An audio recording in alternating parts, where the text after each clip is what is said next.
సత్యనారాయణ గారు వైసీపీకి సంబంధించి అభ్యర్థిగా చాలా ఎర్లీగా నోటిఫికేషన్ వచ్చినప్పుడే వారిని అనౌన్స్ చేయడం జరిగింది.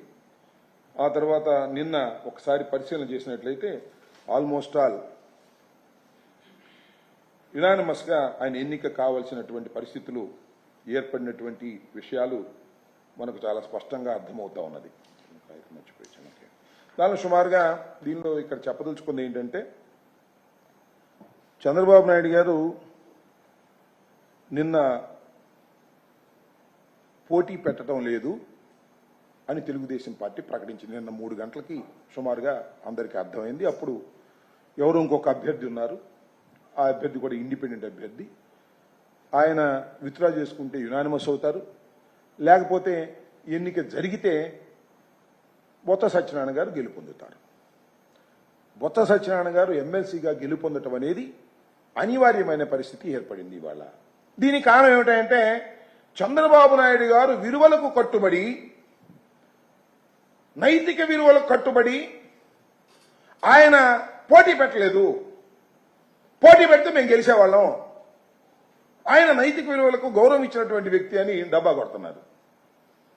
ఆ హోంమంత్రి గారు అలాగే రాష్ట్ర అధ్యక్షుడు ఆయన ఇద్దరు నిన్న బజాయిస్తున్నారు. నాకు అర్థం కాల, చంద్రబాబు నాయుడు గారి నైతిక విలువ గురించి,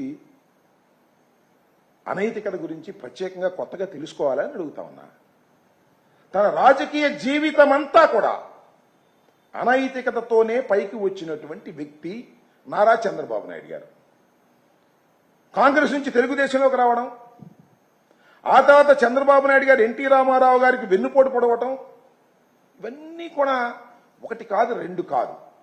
చంద్రబాబు నాయుడు గారి అనైతికత గురించి చెప్పడం మొదలెడితే గంటల తరబడి ఆయన అనైతిక కథలు పుంఖాలు పుంఖాలుగా చెప్పవచ్చు. ఇక్కడ ఉత్తరాంధ్రకి సంబంధించి ఒక్క విషయాన్ని చాలా స్పష్టంగా చెప్పదలుచుకున్నా. మేము చంద్రబాబు నాయుడు గారు ఏ విధంగా అయితే కుట్రలు కుతంత్రాలు చేస్తారో, ఏ విధంగా అయితే డబ్బులకు ఆశ పెట్టి ప్రలోభ పెట్టి మా ఓటర్లను కొంటారో మాకు ముందుగా తెలుసు. కాబట్టి మాకు 641 మంది ఓటర్లు ఉన్నారు. మాకు స్థానిక సంస్థల్లో గెలుపొందినటువంటి వ్యక్తులు. మాకు వాళ్ళకి తేడా ఒక 226 మంది వాళ్ళు, మేము 641 మంది. మేము ఇంత పెద్ద సంఖ్యలో ఉన్నా కూడా చంద్రబాబు నాయుడు గారు ప్రలోభ పెట్టగలదు. ఇదే కొత్త కాదు, జగమెరిగిన సత్యం. ఇంతకుముందు చూశాము తెలంగాణలో. బ్రీఫ్డ్ మీ కథ. ఒక ఎమ్మెల్సీనే కొనాలని ప్రయత్నం చేశాడు ఆయన. నైతికతతో ఇవాళ మాకు వదిలేశాడట, అనైతికతకు పాల్పడకూడదట అనేటువంటి మాటలు చెప్పి డబ్బా కొట్టుకునే కార్యక్రమం చేస్తున్నారు ఇవాళ దురదృష్టవశాత్తు.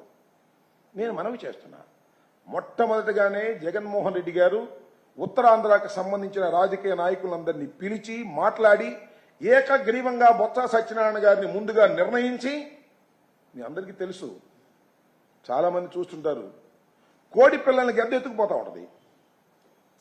పాపం ఆ కోడి ఆ రెక్కల కింద పిల్లల్ని కాపాడుకుంటూ ఉంటుంది. మేము కూడా అదే విధంగా నోటిఫికేషన్ వచ్చిన దగ్గర నుంచి,